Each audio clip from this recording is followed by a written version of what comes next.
So in the lab, we're going to be doing the nutrition lecture. After that, we're going to be dividing and then buddying with your partners and then taking the history. So the bulk of the lab today is going to be the history taking. So it's going to be divided into two, like, let's say like at 10:30 to 11, we're going to be doing the nutrition, 11:10, and then from 11:10 till 1:15, 1 o'clock, we're going to be doing the history. So whatever time you have, it has to be divided, like half of the time one person is going to gather the history, the other half of the time the other person is going to gather the history. Am I making sense? Because like you are the patient and you're the nurse. Half of the time you're the patient, half of the time you're the nurse. Does that make sense, guys? All right, so, and then as soon as you collect the history, please, when you go home, I don't know like what's your schedule, start typing. Huh? Yeah, so start typing because when you type tonight, it's going to be more fresh in your head, all right? And then next week, bring the draft, and then if you have any questions, you ask me, and then when you ask your clinical instructors. Okay, so that your paper, when you give it on the 27th is due, right? Is it due the 27th? When is it due? So by the time the paper is due, you have two more weeks to ask questions. So you can fine tune your paper, and then by the time you submit it, it's like a very good copy, so you can ensure high 90s as far as grade. Is that clear? So I'm just trying to be helpful and give you leads so that, like you have opportunity to ask, in other words. Am I making sense? Mm-hmm. Yeah. So when you ask questions, you're not going to be telling me, oh, I printed my paper, review my paper and give me feedback. No.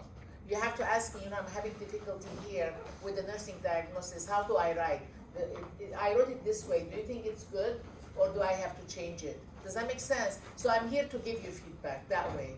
Is that clear? And then in the past, it had been very successful. The students who came with specific questions, and I elaborated, they fixed it, and then so they got better grade. And it's up to you guys. I'm here to help.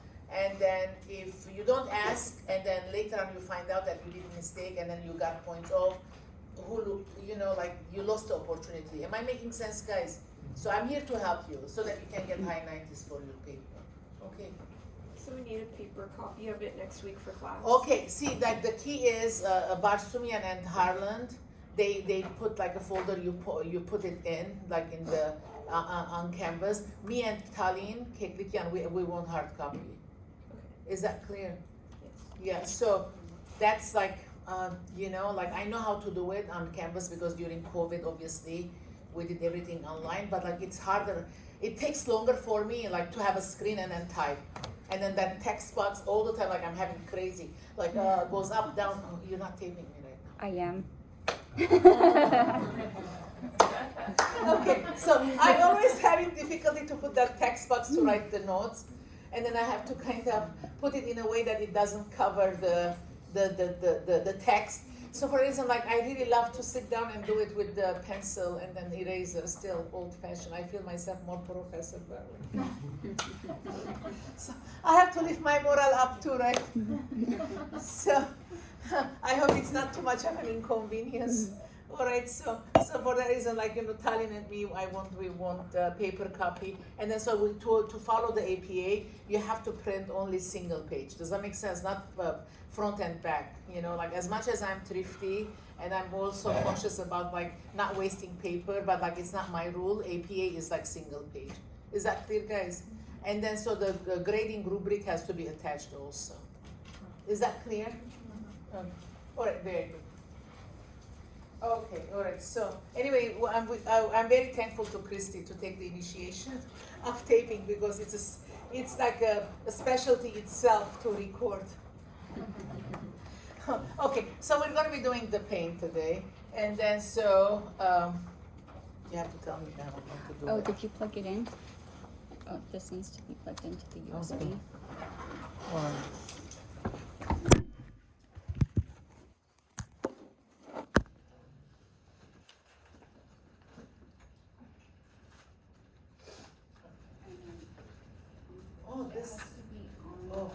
This is not. Oh, then it has to go to that way. This is not the one who is.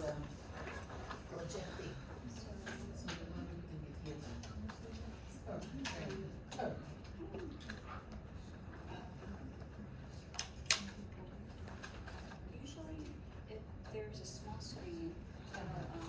Okay, that's okay. Try it today. Next time we'll do it. Okay, thank you for the help. Okay. Yeah. Okay, that's fine. I mean, thank you. We'll try it afterwards. Okay. Okay, guys. You know why we're going to be doing pain today? Like, what does pain to do with the history and physical examination? What does pain have to do? But it has a lot to do. You know why? Because like when you're taking the history and if the patient is in pain, like how are they going to be? What kind of morale are they going to be in to give you all this history? Does that make sense? Oh, you know, like I'm in pain and you're asking me questions. So obviously we have to be considerate about their comfort level so that they can give you the history. So that's why we're going to be going over the pain. Is that clear? All right. The same thing when we're doing the mental status, like what has mental status to do with physical examination? Obviously, when you're taking the history and somebody has Alzheimer's, like how are you going to be getting the history? Does that make sense? So in other words, mentally they have to be lucid to give you the history. Otherwise, if mentally they're not lucid, they can tell you things, but like, is that going to be helpful? Is that clear? And then one other thing that I'm going to be bringing it up. So when you are gathering the history. So last week I said it like somebody comes with a chief complaint, right? So I have headache times 2 days, right? So what was that? The chief complaint. What is the chief complaint? The problem that they came. So obviously people, when they have a problem at home, they try to do something. Nobody wants to come to the hospital. It's not like an inviting place. Do you agree? Yeah. Right? So they do something at home because they want to stay home. Do you agree? And then so like, but they do something, it's not helping. Then they say, okay, like let me go, because like whatever I did, it's not helping me. So let me go, right? So for that reason, they run and come to the hospital or the clinic, and then they're asking for help, right? So that's the problem that is driving them to the hospital. So for that reason, like, you know, like they can have like a stomach pain and then they're having nausea also. And then so, but like one of them is the real reason for them to come to the hospital. For that reason, the chief complaint has to include the symptom that really brought them to the hospital. Am I making sense, guys? So don't write a lot of story on the chief complaint. I have stomach pain. All right, so don't write that, oh, they had nausea also. They felt like vomiting. Where are you going to be writing that? In the HPI. Am I making sense? So like the chief complaint has to be as concise as possible. And then so like it really needs to reflect the real problem that they drove and came to the hospital. Am I making sense, guys? All right, so now, last time I said, all right, so okay, there is like one little sentence that is indicating the problem, but like you need to know more about that problem. So what did you do? You're going to be asking question, and then what mnemonic you used? Old card. Why did you use the old card? Because it's a reference. Is it engraved on the stone? No. Do all the words like the onset, location, duration, do they need to have an answer? Not necessarily. Is that clear? You're only using the old card so that you're not going to be forgetting things. Is that clear? All right. So before you even start the old card, I forgot to tell you this. Last time, open your ears. You have to establish reliability of this patient. Okay, open your ears. What are you going to establish? The reliability of this patient. It's on the sample paper. You're going to say that, you know, history obtained from the patient. Patient seems to be a reliable historian. Is this clear? Every paper has to include this, guys. All right, so history obtained from the patient. It's on the sample paper. History obtained from the patient. The patient seems to be a reliable historian.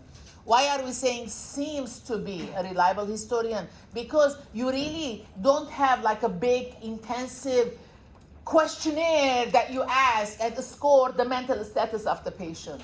Am I making sense? You ask like, what's your name? Oh, where do you live? Okay, where are we? Okay, so I asked all these 3 questions, so like I kind of established reliability of Susanna. Okay, Susanna. Do you see? So what did I ask? Like 3 questions. Her name, where does she live? I mean, obviously, that one I wouldn't have known because I don't know where you live. You could have said anything, right? Am I making sense?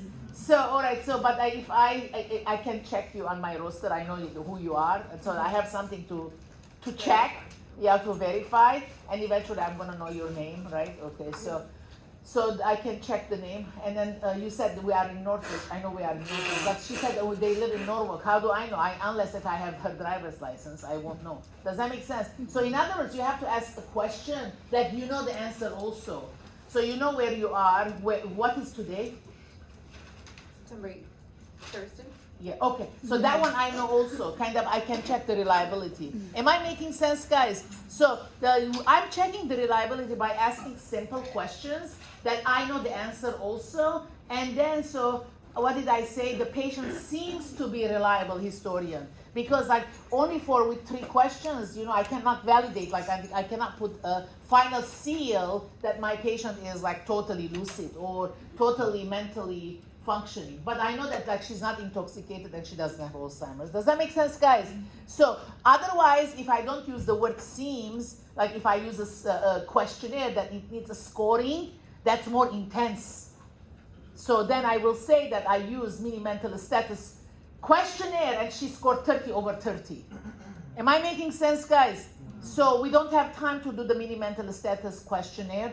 We're just asking a few questions to establish the reliability of the patient. And so what do I write? The history obtained from the patient. The patient seems to be a reliable historian. Am I making sense? Okay, very good. Do we put that in our chief complaint, or where does No, that go? it's like right after After old cart or before old cart? where did I put it in the sample? You said before old card. Before old cart. Okay. So after Yeah. chief complaint. Yeah. Okay. Okay, so look on the sample paper where I put it. Is that clear? So every paper has to include that. Does it make sense? Yeah, do you agree? Yes, yeah, because otherwise, if we didn't establish the reliability of patient, we're wasting our time. Is that clear? Okay, very good. So same thing is like when the patient has pain, so we have to be more considerate about the patient because somebody who is in pain, they're going to be impatient and they're not going to be giving like a whole total history. Okay, so all right, so assessment of pain, it is entirely subjective. So whatever the patient says, we have to accept it. All right, so now in other words, so somebody can have a paper cut. I know paper cut hurts, but if somebody's like really crying about the paper cut and then saying that 10 over 10 I have pain, and then you think in your head that it shouldn't be hurting this much, that you only say it in your head. You cannot say it to the patient. If the patient says like my pain is 10 over 10, we have to accept it. Is that clear? So there shouldn't be any judgment. It's totally subjective and it has to be accepted as the patient expresses. Okay, all right, so it's unique for each individual. It's unpleasant symptoms, obviously. Nobody likes to have pain, and it's the 5th vital sign. Okay, why is it the 5th vital sign? All right, so who came and said it that it has to be the 5th vital sign?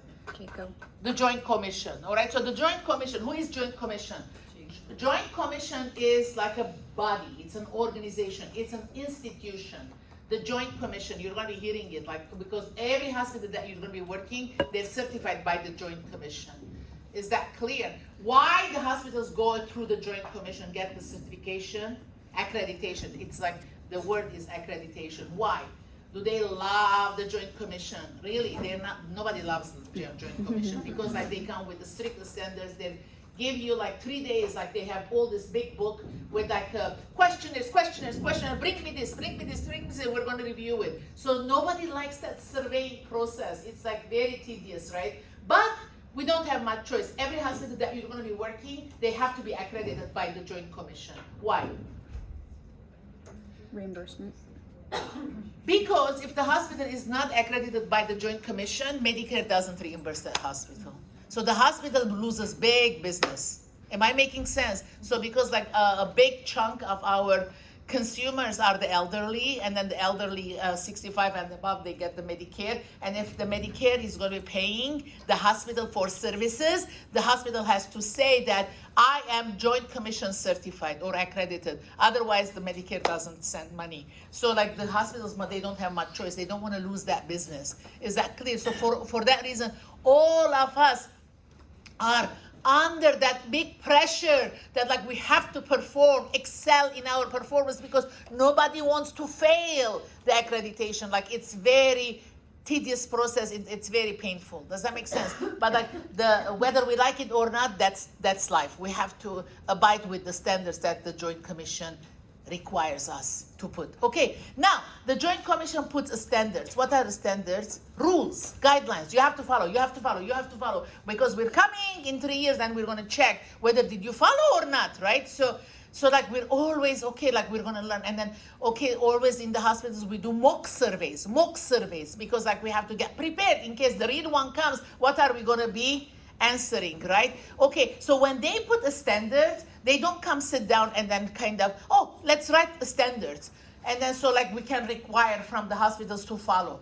No, their standards have to be based on science, on evidence. All right, so their standards have to be based on science. All right, so they cannot come with the standards that, oh, just for out of pleasure, they're asking us to follow. So they have to come with the standards that is based on science, and then they put these new rules, and then we have to follow, and then we have to be surveyed in the coming 3 years. Is that clear, guys? Now, so now the Joint Commission comes and says that nurses have to assess the patient's pain level. Even if the patient comes to you and says, oh, I have a pimple, it's hurting me. Oh, like pimple is hurting me, or my hair is my hair is falling. I'm combing my hair and then my hair is falling. The patient is not even coming with a complaint of pain. The patient is coming because the hair is falling, right? The nurse has to ask, are you in pain? Am I making sense? So, in other words, every time the patient comes to you with anything, okay, hair falling hair, or they're coming for breast self or a clinical breast exam, right? Or nothing to do with pain, still you have to ask if you are in pain or not. Okay, so like we have to assess the pain level even if the patient is not complaining. Am I making sense? So for that reason, what did we decide? We decided that okay, every time we're doing the vital signs, let's ask the pain, so we won't forget. So like the vital signs will condition us, will prompt us to ask for the pain level. Is that clear? So for that reason, it became the 5th vital sign. So that way, we know that it is being documented, all right? And then we're keeping a trend. Okay, so now, why did the Joint Commission came up and said that nurses have to ask about the pain level of the patients? What did I say? Why do you put the standard? The standard is based on science. So what did the science say? What did the science say? Who has pain? Who gets pain?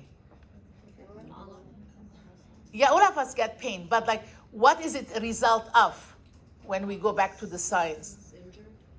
Tissue injury. So for that reason, so in other words, like we're kind of digging. Are you in pain? Are you in pain? Okay, and then you say, oh, I am in pain. So automatically, what am I gonna think? Oh, there might be a tissue injury that this patient is suffering from, but like she's not being expressive. She comes like because her hair is pulling, but like there is like another tissue injury, another part of the body that is causing pain, but like she hasn't. That's not her priority at this point. But as a nurse, like I'm digging for it so I can help her. Does that make sense, guys? All right, so for that reason, the science said that pain is result, most of the time, part of a tissue injury. So for that reason, we are kind of digging to find out, and then so we can give prompt treatment so that patient can be alleviated of pain. I think I said this. Okay, all right, so now this is like, okay, so now then we came and said, okay, how are we going to be documenting about the pain? All right, so because some people, they know a lot of words and then they can be very eloquent describing their pain. Another person doesn't have all that vocabulary, but not necessarily can be expressive using the right words to express about her pain or his pain. So for that reason, like what did we need to have? Like a tool that it can quantify the pain. Is that clear? Every time when you're asking about pain, what are you going to be writing? 0 over 10, 1 over 10, 2 over 10. Is that clear? So because that becomes a common language among the healthcare professional community, at the same time, it's easy to communicate with the patient. Am I making sense? Okay, so this tool was kind of driven a long time ago. So like in the Whaley and Wong, they were the pediatric masters prepared nurses. Like I kind of, when I was in school, I had their textbook. And so when they were writing their pediatric book, they came up with the pain rating scale with the faces, because they knew that the children, they don't have the vocabulary to be expressive about their pain, right? So, and then, so the kids, they're familiar with happy faces because they have stickers, right? So like they can relate to the happy faces, so they can be more expressive. They're pinpointing, okay, where am I as far as my pain? Then, like, you know, eventually the adult community adopted this tool also because it's easier to communicate. Because like in the adult community, what do we have? We have language barrier also, right? So in other words, like if it's with pictures, any person can kind of pinpoint to say like, where am I with my pain level? Am I making sense, guys? So you're gonna be seeing these faces in intake forms, all right? So have you seen it? Like in intake forms, it's very common. And then so like at Glendale Adventist, we did like this flashcards, and we laminated it, we put it on the ring, and then so like with every language, so like here you can see all the languages, all right, so that, you know, like at least like when you're asking where are you with your pain level, they can pinpoint it, and then there is the verb, not the verb, the word, and so accordingly you can assess the patient pain level. And then so like if there is pain, so what are we gonna do? Intervention. What is intervention? We have to do something about it. Is that clear? So the intervention is, it can be pharmaceutical, it can be non-pharmaceuticals. Pharmaceutical is medication, non-pharmaceutical is comfort, like, you know, like elevate the arm, massage, you know, some positioning, all right? So anything that you're gonna do to provide comfort to the patient. Is that clear? Okay, so once you do the intervention, what are you anticipated to do? Follow-up, follow-up. Don't do intervention without follow-up, all right? So follow-up is needed. Is that clear, guys? So you can't give the Tylenol and forget about that patient. Half an hour later, you have to come and ask, all right, so I gave you the Tylenol, and then how do you feel now? You think like the Tylenol was effective. So you have to assess as a nurse, because the doctor can give you like opioids, and then still the patient is in pain. So it doesn't mean that, oh, okay, you're getting the pain, so like, okay, you need to get alleviated of pain. No, you don't know like the extent of the injury that the patient is suffering from. So you have to be the advocate of the patient, in other words. Does that make sense? And then so, and also, please inquire. One time, like I'm on the unit at Adventist, and so because like I do the diabetes education, like, you know, like I go upstairs, and I'm in the nurse's station, I'm writing. The doctor comes and then asks the nurse, okay, so like how is the pain level of the patient? And then she turns and she says, you know, I didn't assess this because, you know, I don't speak her language. So that's not an answer. That's not an answer. All right, so like you just cannot give the medication and then cannot come and then reassess because you had the language barrier. Is that clear? So you have to find someone to translate, or you have to find the means that like computerized translator. I mean, I know it's like, it's a hassle, that one, but at least like in the unit, there is a nurse that speaks that person's language, and then that doesn't carry too much of a burden to ask like, how are you doing like after this medication? Am I making sense, guys? All right, so you know, so the key is, this is not on the slide, and this is not also on the test, but like let me tell you this. Hi. Hi. Are you Wendy? Yeah. Okay, the class starts at 8. I know. Okay, all right, go ahead and sit there, please. All right, so we'll talk afterwards. Okay, Sure. so this is the class that you're gonna be with, all right? Okay. No worries. Okay. Thank you. All right, you can sit there. Okay. All right, guys, this is not on the test, and then this is not on the slides, and I'm just gonna give you an overall idea so that you can understand. Okay, so the WHO is World Health Organization, all right? So Europe follows WHO, all right? So like mainly because that's those guidelines are more specific with the practice in Europe, all right? So what does WHO say? It's like we have 3 letters. 3 letters, okay? So like there are 3 letters. So that there is pain here, Okay, so there is pain here, and then there is pain here, right? Okay, so now, so if I have headache and I'm okay, so it's pain. All right, so what do? I go and then get over-the-counter medication. What do I get? Tylenol, all right, Tylenol, Advil, all right. So these are over-the-counter medications, right? So they're not non-opioids. Is that clear? So there's this pain is like tolerable, it's headache, I'm gonna be, or menstrual pain. Like you don't go to the hospital because you have menstrual pain. It's part of the process, right? So you take one of these medications, right? Okay, so now, so that's this pain is non-opioid. You can treat yourself. So now, then there is like, you had a surgery, like there is an incision line, so it's hurting more, right? So this cannot help. So for a reason, like you're prescribed Tylenol with codeine. So like there is some kind of an opioid added with the analgesics. Am I making sense? Okay, so there is like analgesic plus opioid. Okay, so like you're given numbered medication. You're not given like a whole box, all right? So because like you're healing, during the healing process, you're going through pain, and then so the provider doesn't want you to get excruciating pain, and so for there is an analgesic plus opioid. Is that clear, guys? All right, so there is a pain here, so it can be like cancer pain, it can be some kind of a pain that like these medications are not going to be helpful. So you're going to be on IV opioid, all right? So IV opioid, okay? So, or like IM opioid, or whatever, IV opioid, okay? So opioids, okay? So so in other words, if somebody has cancer and then they're kind of crying with pain, we're not going to say, okay, let's start with Tylenols, let's see how the pain level is going to go. We know that the Tylenol is not going to do anything. Does that make sense, guys? Mm-hmm. So then you don't go like, oh, Tylenol plus opioid. Oh, then now like we're going to go to opioid. No, this person is already, it shows there is a diagnosis that like that pain is very excruciating. So these are not going to be helpful. You start from here. Am I making sense, guys?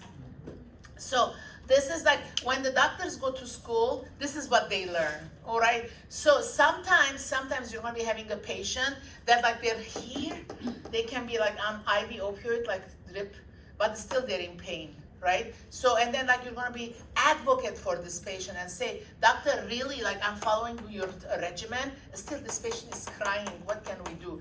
Every hospital, it's a rule, every hospital, they have pain specialists.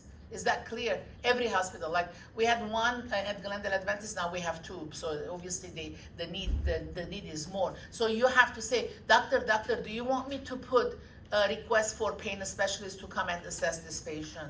Is that clear, guys? Why? Because pain specialists, that's their specialty. They're usually anesthesiologists, and then they went back to school and learned more, and then they can give pain medication that they feel comfortable doing so beyond label. All right, and then, but like they're comfortable of doing it. So in other words, like for that reason, like the doctor doesn't know like how the patient is crying because you are with the patient. So, like he only listens to you or she only listens to you because like you are interacting with the patient. So please be advocate of the patient. Let them not cry. All right, so like let's ask for the pain specialist to come and then assess the patient and put another order. And then usually when the pain specialist writes the order, the primary care physician feels comfortable following his recommendations. Is this clear, guys? How do we prevent opioid dependence on people who are in like that top level of pain? Like there is a lot of time we are afraid of giving medication because they're going to be dependence. Dependence and addiction, they're two different things, So dependence is like, okay, I need it. Addicted, like I can't live without it, right? So, but on the other hand, like, let the pain specialist assess. Okay. Yeah.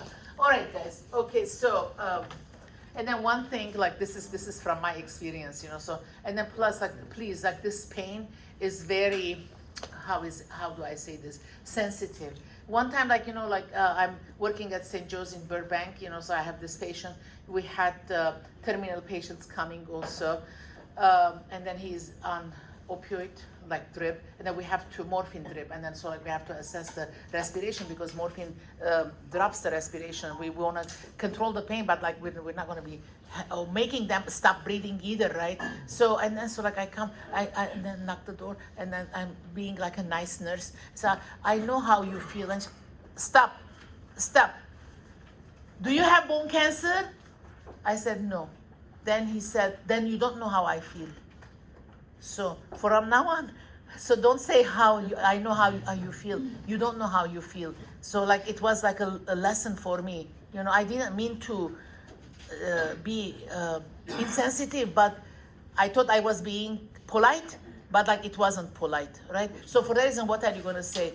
I don't know how you feel because I haven't not gone through bone cancer, but I am here to help you, like in the upcoming 12 hours, to provide you comfort and listen to you and be your advocate. That one you're gonna be doing. Is that clear, guys? So like I learned the hard way, you know, like it was very, and then shocking for me, but I was young, Glenn, I was at St. Joseph in Burbank, so and anyway, so from that time on, I never say, you know, I know how you feel, because you don't know how they feel, because everybody has their own struggles that they're going through, then you don't know.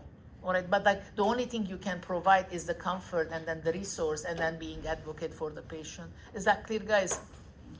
Yeah. All right. So, and then, yeah, so there is acute pain and then there is a chronic pain. So what is acute pain?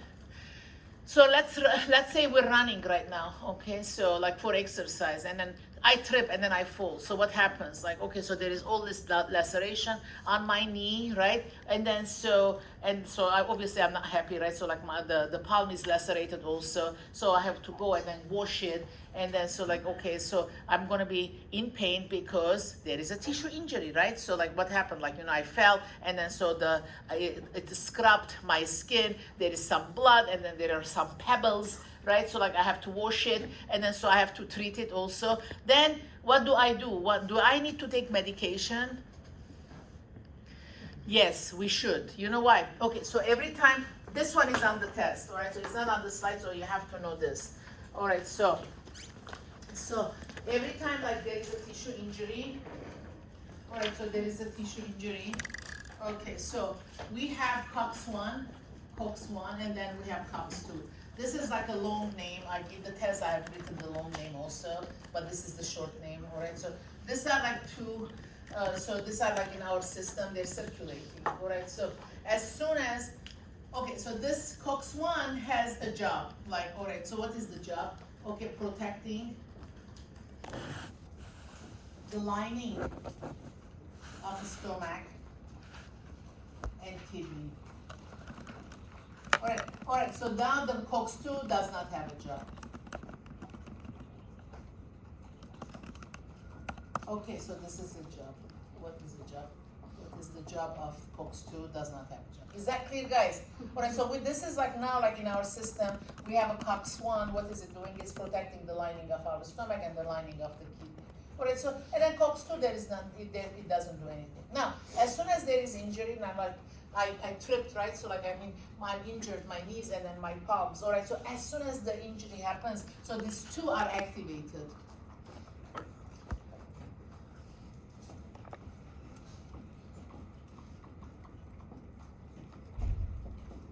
Okay, activated with injury. Are you with me, guys? All right, so they're activated with the injury, and so what do? Okay, so they activate arachidonic acid.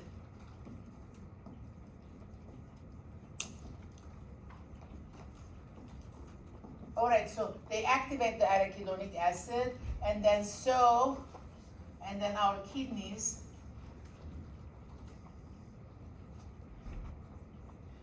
okay, the kidneys secrete prostaglandins. All right, so as a result, the kidney secretes prostaglandins. Are you with me, guys? Yeah. So the arachidonic acid stimulates the kidneys to do the prostaglandins. So prostaglandins come from the kidney. Okay. Is that clear, guys? As soon as the prostaglandins are out, inflammatory process starts. All right. So inflammatory process starts now. Inflammatory process.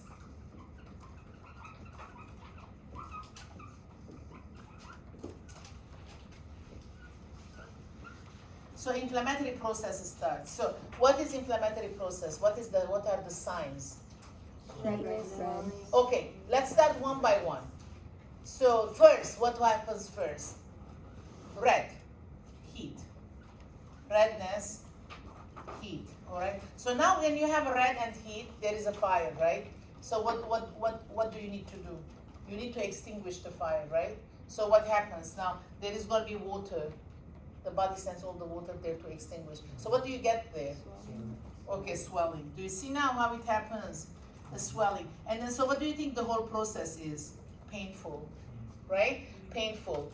Okay, guys. So one way, this is a good thing, because like when I am doing like deep cleaning, I'm always doing deep cleaning. So like that's my exercise. You know, like if you leave me like in my house like 24 hours, I'm never bored, because I'm always cleaning and redecorating. You know, like I'm never bored and I'm always active. And then the next day I wake up and then I see like a bruise here, bruise here.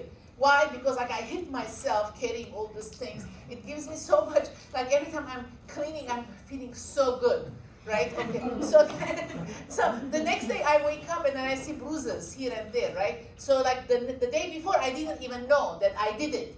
But like what is my body telling me? You hurt yourself, right? So in other words, this is good, because like the body is communicating with us. Does that make sense, guys? It's not that bad. All right, because like we're not in the vacuum and then like standing up like this. We're always doing things and then we might be hurting ourselves. So the body communicates with us. So this is a good thing. So then I have to take some kind of an Aleve the next day or Advil, right? So to treat that inflammatory process. Am I making sense? So now, so it's obviously painful, right? So it's obviously painful. So now nobody likes pain and nobody likes the inflammatory process, because like we have to kind of tell to this inflammatory process, okay, like subside.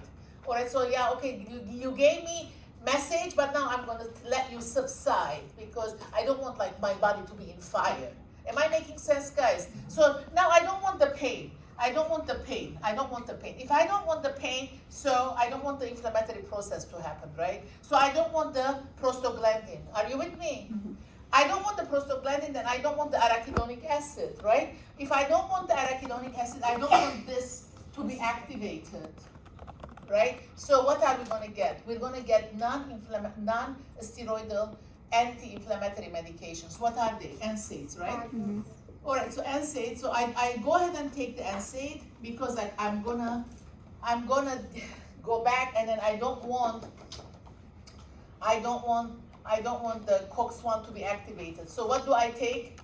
Non-steroidal anti-inflammatory medications, right? Who are they? Ibuprofen. Oh, okay, so you have ibuprofen, or an Advil, Motrin, Aleve, naproxen. Okay, all these medications that you take for over the counter, so they are NSAIDs. They're deactivating what? The COX-1. They're working on COX-1. Is that clear? All right, so this way, kind of, all right, so obviously COX-2 is still activated, so for that reason, little by little, the inflammatory process gets subsides. Is that clear, guys? So there is only, for that reason with the NSAID, what do you take? What was the role of the COX-1? Protecting the lining of the stomach. Now, like, you know, you deactivated COX-1. So what happens to the lining of the stomach? Who protects? No one, nobody. So for that reason, what do you do with the NSAID? Eat it, take it with food. Take it with Food. food. Because what is the food gonna do? It's like the food is kind of, it makes a paste, and it comes and then covers the lining of the stomach, so that, you know, like nobody irritates the lining of the stomach. Is that clear, guys? You know, like when I was working at Parkland Memorial Hospital, like, you know, I was having my menstruation, and then the pharmacy is like decentralized. There is a pharmacist on the unit. I said, you know, I don't remember her name. Like, she was my friend also. Like, okay, can you give me 2 Advil, because like I'm having really menstrual pain, and I forgot that I was hungry. Oh, and then I took it. Have you taken it without food? Like, you feel like, you know, the stomach is kind of, somebody's like taking it and then squeezing it so bad. Like, you know, am I thinking the stomach pain or the menstrual pain? Right? You know, so it's that bad. So in other words, like it's really, you have to take it with food.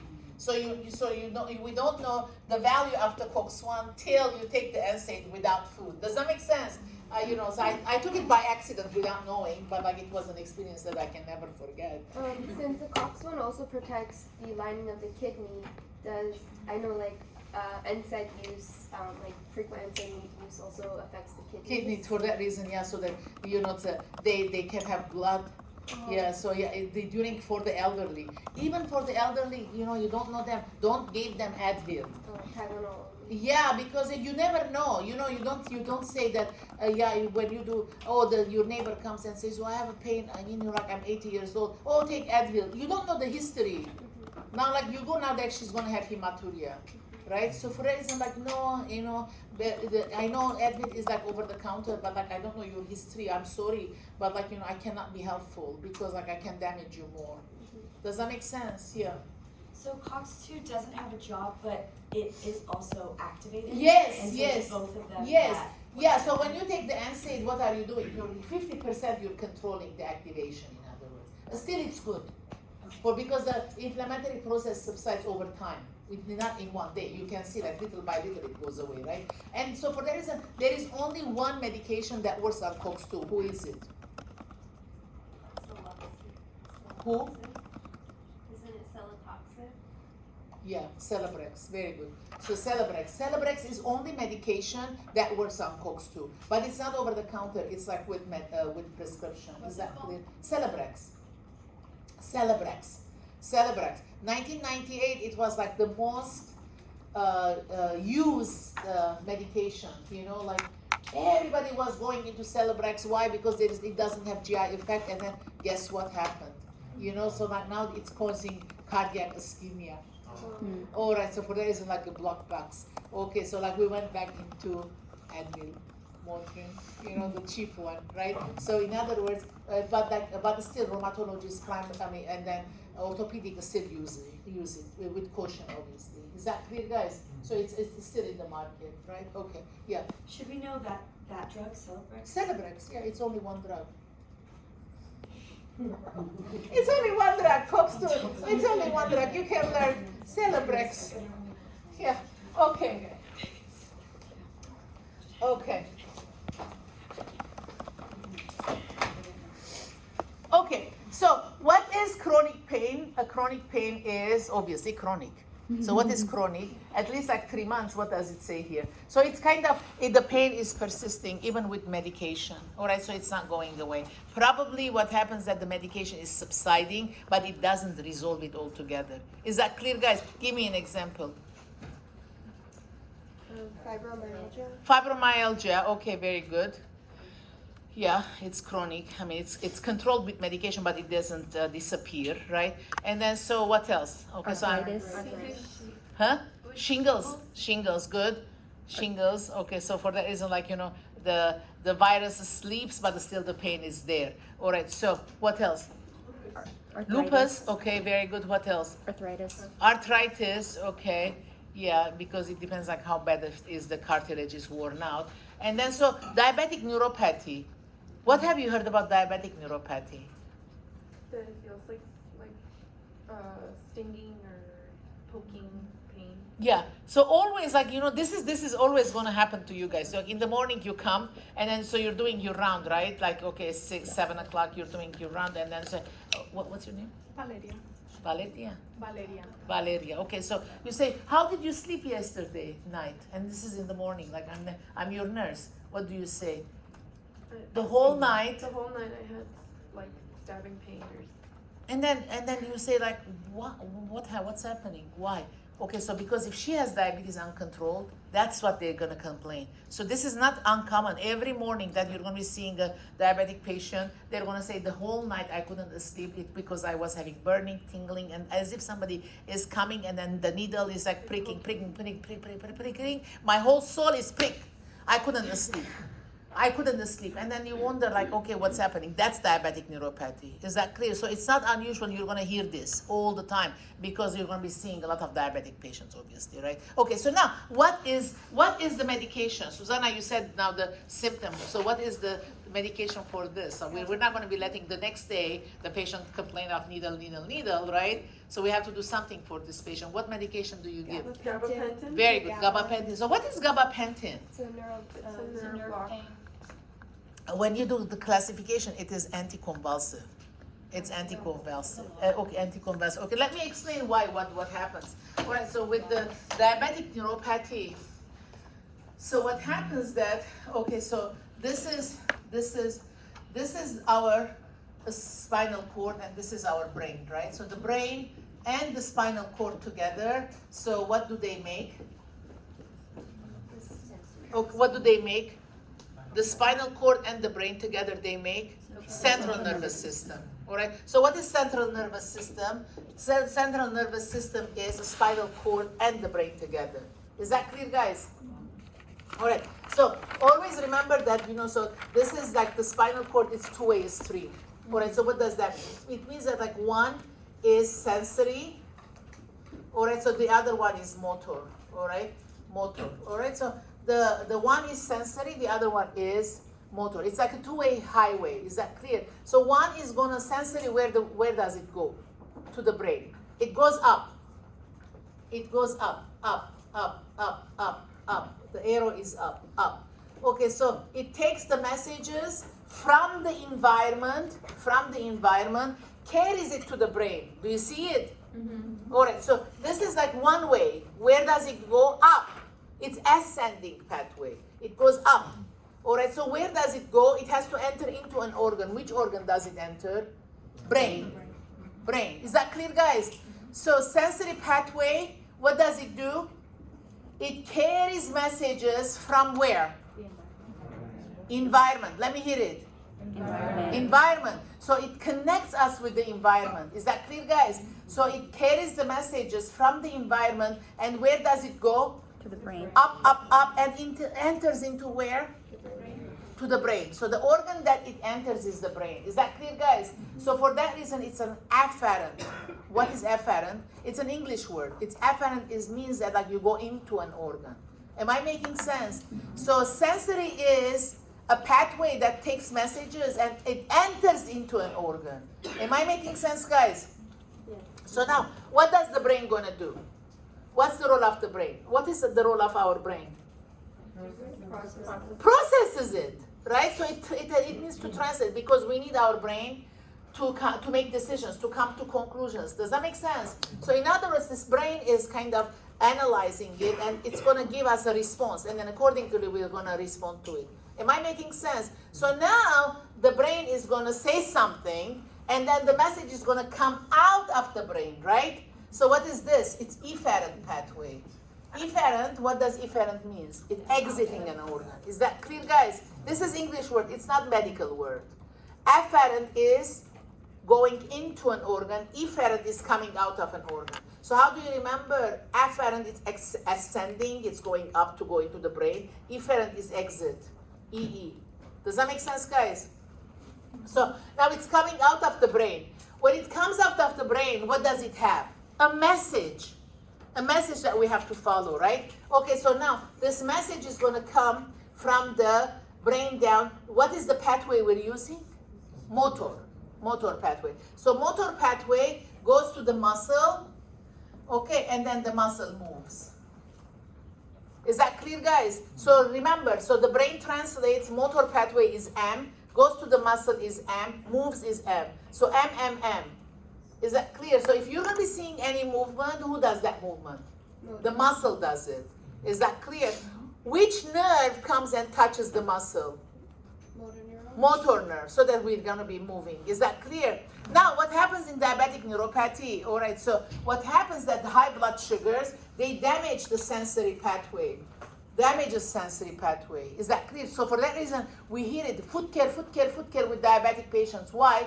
Because like they can injure their foot, they don't feel it. So what is the role of the nurse? Always inspecting. Because like the patient is not going to say, nurse, my foot is hurting, come. They don't feel it because the sensory pathway is not working. It's damaged because of high blood sugars. Does that make sense? So for reason that we're using our eyes and our touch to assess the foot. Is that clear? So you have heard it, right? So they can step on a nail, they don't feel it, then they have a gangrene, then they have amputation. It's like you don't have to be a nurse to hear this. You have heard it, right? Okay, so why? Because their sensory nerves are damaged because of the high blood sugar. They can prick their foot, they don't feel it because this message doesn't go to the brain. If the brain doesn't get the message, doesn't translate, and you don't feel. Am I making sense? So now what happens? That this brain is sitting the whole day. Okay, nobody's bringing any message to the brain. Am I making sense? Because these are all not working. So like at night, the brain says, you know, like I have to work. Like what happened? Like the whole day I didn't get any messages to translate. What's going on? Right? So now it says, okay, I'm going to be sending messages anyway, even though I didn't get any message to translate. Am I making sense? So what happens? All these impulses come from the motor pathway. Where are they going? To the muscle, to the muscle, to the muscle, to the muscle. Every message comes to the muscle. Susanna, how is the patient going to feel? Needle. Oh, the stabbing. Yeah, the needle. So every message comes to the muscle, then I feel needle. Or another message comes to the muscle, I feel needle. Does that make sense, guys? So for that reason, in the morning when they're complaining about needle, it's not lie. They are complaining of needle pain. Is that clear? So what are we giving? Gabapentin. What is gabapentin? Gabapentin is anticonvulsive. What is it doing? Like, it's saying that don't go, don't go, don't go, don't go. Does that make sense? So like it's kind of sleeping, making this impulses sleep, and then don't go. Because if you don't go and you don't touch the muscle is not going to be feeling that needle pain. Is that clear? So for that reason, it's very important that gabapentin is given. Otherwise, they're going to be miserable every night. Okay, so. Okay, guys. Now, so that's chronic pain. We talked about it. So what is it? All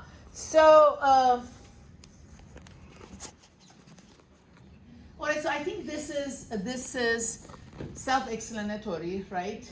Okay. And Professor, yeah, you said the hyperglycemia, it affects the sensory pathway. efferent or the Afferent. afferent? Afferent. Ascending. Remember ascending, because sensory takes it to the brain. It's afferent. Okay. Efferent is exit. Okay. Well, I think this is all self-explanatory. All right. So, infants. All right. So infants, do they feel pain? Yeah. Because you see babies, like when they go for their immunizations, they're crying, huh? All right. So because they feel it. All right. So. Okay, so pregnant women, do they feel it? Yeah, okay. All right, so, okay, pregnant women. Okay, so we're not going to go too much here because you're going to learn it in where? In obstetrics, you learn it. So, plus, that's not my specialty. Okay, so it got recorded again. So. but and there is nobody who can be a specialty in everything, so like, but like I know the diabetic, well, okay, so I explained the diabetic neuropathy, right? Okay. All right, so older adults, so it doesn't mean that because we get old, we have less sensation to pain, but because there are other chronic diseases, probably for that reason, we're not feeling the pain. Am I making sense? All right, so then, okay, so I'm going to give you a break right now because like it's 10 minutes, okay?